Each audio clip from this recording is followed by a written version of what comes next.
जो कि आए दिन जिस तरीके से किसान सड़कों पर आते हैं, बार-बार उन्हें अपने मुद्दे उठाने पड़ते हैं, तो कहीं ना कहीं सिस्टम का फेलियर है कि नहीं, ऐसा नहीं, ऐसा नहीं है। मैं देखिए अभी 5 जिलों में होकर आया हूँ और प्रत्यक्ष गांव में गया हूँ, किसानों के बीच में बैठा हूँ। उनको सब कुछ मालूम है। केवल किसानों के शब्द से एक राजनीति करने वाले कुछ लोग हैं, कुछ यूनियंस हैं, और इन यूनियंस को भी अब इस समय आपके सामने मैं बोलूंगा तो कुछ शायद वो आरोप लगेगा उनके ऊपर। मैं इतना ही कहूंगा कि अपने वेस्ट इंटरेस्ट के कारण से जो राजनीति चलती है उस वो भी कहीं ना कहीं उसमें जुड़े हुए हैं। हमारा कहना है कि राजनीति करनी है तो खुले मंच पर आकर के करनी चाहिए। ऐसे किसी वर्ग को भड़का करके और किसी को डाल करके ये चीजें पिछले कई सालों से चल रही हैं। और कुछ एक ग्रुप होते हैं, ज्यादा नहीं होता है। आखिर हरियाणा में किसान कितना है? 10 लाख से ऊपर किसान होगा। क्यों? 10 लाख। और जो सड़कों पर आने जाने वाले लोग ये 50,000, 40,000, 30,000 ये लोग हैं। कितना ही करोगे वही रहेगा।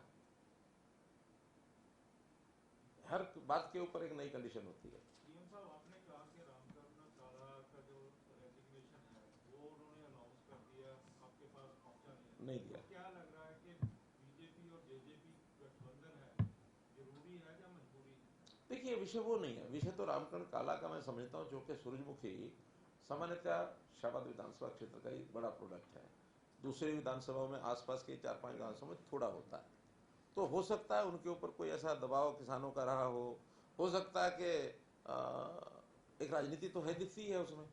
आज अगर वो नहीं बोलेंगे तो कोई एलनाबाद का या कोई पलवल का एमएलए तो नहीं बोलेगा उसके लिए, न मोरनी का बोलेगा, क्योंकि ये विषय सूरजमुखी का सिर्फ वहां है और एक हुआ बना दिया गया, और वो इन्होंने नहीं बनाया, हुआ किसी और ग्रुप ने बनाया। गठबंधन जारी है, जारी रहेगा, कहीं कोई समस्या नहीं है। रामकरण काला ने ये कहा कि लाठीचार्ज के स्थान पे उनको बातचीत से समझाया जा सकता था, लाठीचार्ज गलत हुआ। हमने बातचीत की, बातचीत के बाद फिर ये शाम को, बातचीत तो दिन भर से चल रही थी, सुबह उन्होंने किया, ये दिन भर से बातचीत चली, नहीं हुआ विषय। कोर्ट के डिसीजन आने के बाद भी 1 घंटा 6 बजे से लेकर 7 बजे तक बातचीत हुई। आखिरी जिम्मेदारी तो पुलिस की है लॉ एंड ऑर्डर मेंटेन करना, और वो ऑर्डर में भी लिखा हुआ है कि आप एमिकेबली उनको समझा करके रास्ता खाली कराइए, और अगर नहीं खाली करते हैं तो एडुकेट फोर्स वो आप यूज कर सकते हैं। अब वो कितनी फोर्स यूज करनी है ये मौके की पुलिस जाने, उनका काम जाने। उनका काम एक ही रास्ता खुलवाना। देखिए मैंने अपील की है आज, मैंने आज अपील करता हूं मैं किसानों को आपके माध्यम से भी कि इस प्रकार के कार्यक्रम से कोई लाभ होने वाला नहीं है, क्योंकि जो हमने कहा कि हम किसानों के उस रेट को वहां तक ले जाएंगे। निर्णय आज इसलिए नहीं किया जा सकता कि बाजार भाव का कोई पता नहीं होता। हमने इस बाजार भाव के नजदीक 5 दिन में, 4 दिन में पता लग जाएगा, क्योंकि है तो ये 15 दिन की सेल परचेस, तो 4-5 दिन में रेट पता लग जाएगा। उस 4-5 दिन के बाद किसान के हित में जो निर्णय करना होगा करेंगे, लेकिन उनके किसी प्रेशर में, दबाव में नहीं करेंगे। सीएम साहब जिस तरह कल दिन भर जो है 3 दिन से जो एक्सरसाइज चल रही है, हरियाणा बीजेपी प्रभारी निर्दलीय विधायकों से मिल रहे हैं, उससे एक मैसेज ये जा रहा है कि बीजेपी ने मन बना लिया है कि जेजेपी के साथ गठबंधन लंबे समय तक चलने की स्थिति नहीं है।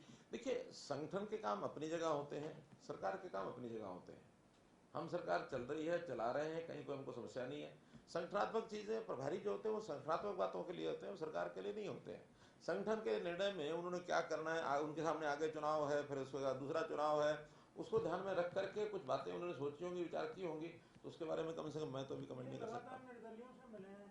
मिलना में कोई हर्ज नहीं है, आखिर सबसे मिलते हैं। नहीं नहीं नहीं, मेरे से मुलाकात की तो बहुत सी चर्चाएं होती हैं।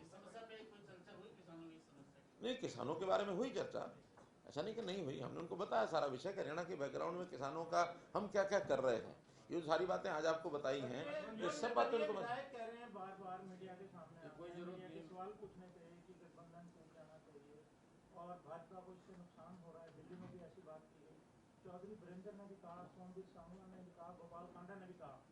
आपको नहीं लगता कि आपकी बात ठीक है कि गठबंधन चल रहा है, जो प्रभारी जी आए और उद्देश्य था, इस तरह की बातें जो उठेंगी, लगातार उठ रही हैं, उनसे गठबंधन पर कोई असर पड़ रहा है, मन मुटाव? कहीं कुछ नहीं होता, कहीं कुछ नहीं होता। हमारी जब भी मीटिंग होती है हम व्यक्तिगत भी मीटिंग करते हैं, डिपार्टमेंट की मीटिंग करते हैं, कैबिनेट की मीटिंग भी करते हैं, कहीं कोई समस्या नहीं है हमारे यहाँ, किसी डिपार्टमेंट की नहीं है, किसी और चीज़ की नहीं है। आगे की राजनीति के लिए संगठनों ने कहा, देखिए उनका हमारा जो गठबंधन, जैसे मैंने पहले भी कहा था कि वो पहले भी हम कोई चुनाव गठबंधन में थोड़ी लड़े थे, वो तो आवश्यकता, हमारी भी आवश्यकता है, उनकी भी आवश्यकता है, दोनों की आवश्यकता थी, जनहित में हमको ये सब करना था, हमने किया। इसमें जनता का हित पहली बात होती है, क्योंकि आखिर सरकार में मेजोरिटी एक अपने आप में एक सिद्धांत है, तो मेजोरिटी में कोई भी नहीं था। अब कोई नहीं था तो कुछ ना कुछ करके मेजोरिटी बनाने के लिए कोई एक अंडरस्टैंडिंग बनी है, उसमें इंडिपेंडेंट भी हमारे साथ हैं, जेजेपी भी हमारे साथ है, हम संख्या में कुल मिलाकर के 58-59 लोग हैं। केवल अगर 31, अब तो 30 हो गए, 30 कांग्रेस के और एक आईएलडी और एक है एक बस, तो ये 32 लोग हैं जो 58 लोग तो हम साथ ही हैं। पर ये इस तरह की बात निर्दलीय क्या कुछ पाना चाहते हैं सरकार से कि उन्हें कुछ मैंने बताया, मेरे सामने मेरे साथ कोई ऐसा विषय नहीं हुआ। प्रभारी जी के साथ मीटिंग हुई, उस समय मुझे इसका कुछ पता नहीं है। मैंने बोला कल सोमवीर सांगवान ने कैमरों पे कहा कि इस गठबंधन की कोई अहमियत नहीं है, हम 7 विधायक सरकार के साथ हैं। अच्छा हो कि आप सोमवीर से पूछ लो। नहीं, वो बोला उन्होंने। नहीं, आपको कहा पूछने को, उनसे पूछ लो। इशू ये है, गठबंधन की सरकार चल रही है आपको जनता के हित के लिए, अब बीजेपी जेजेपी सरकार जनता के हित में ही ठीक काम कर रही है।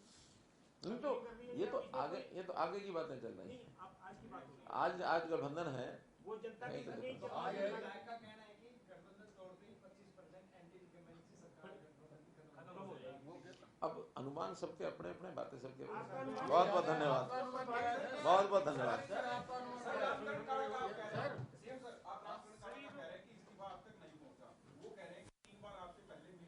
मिले हैं नहीं, उस इस्तीफे से पहले, उससे पहले मिले, और उससे पहले तो यही था, मैंने बात भी हुई हमारी कि आप चिंता मत करो, हम सूरजमुखी रेट पूरा देंगे।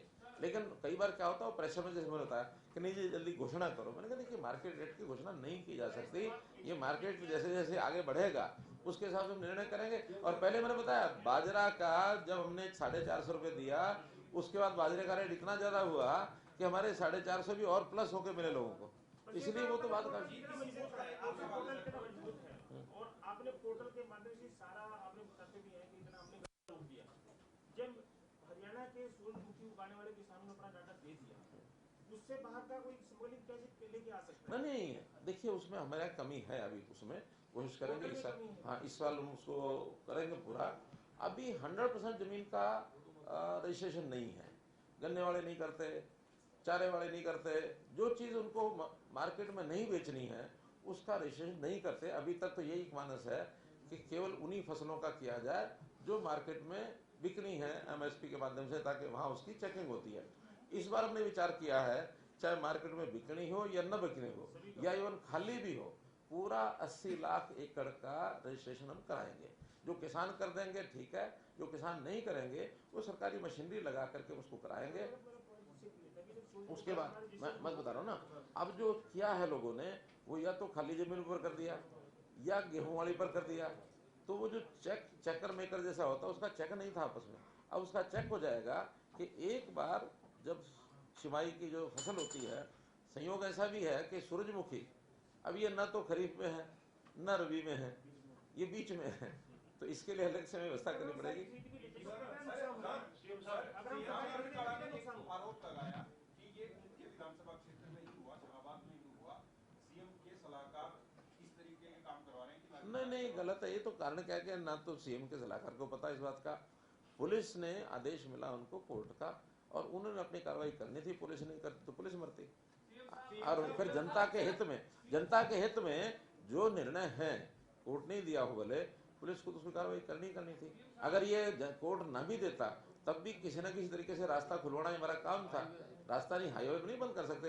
आखिर पूरा पंजाब, जम्मू कश्मीर और सारा नेशनल हाईवे, छोटा मोटा रास्ता तो हम भी कह सकते हैं ठीक है कुछ दिन बैठे हो, लेकिन नेशनल हाईवे रुकना है ठीक नहीं। चलिए बहुत बहुत धन्यवाद।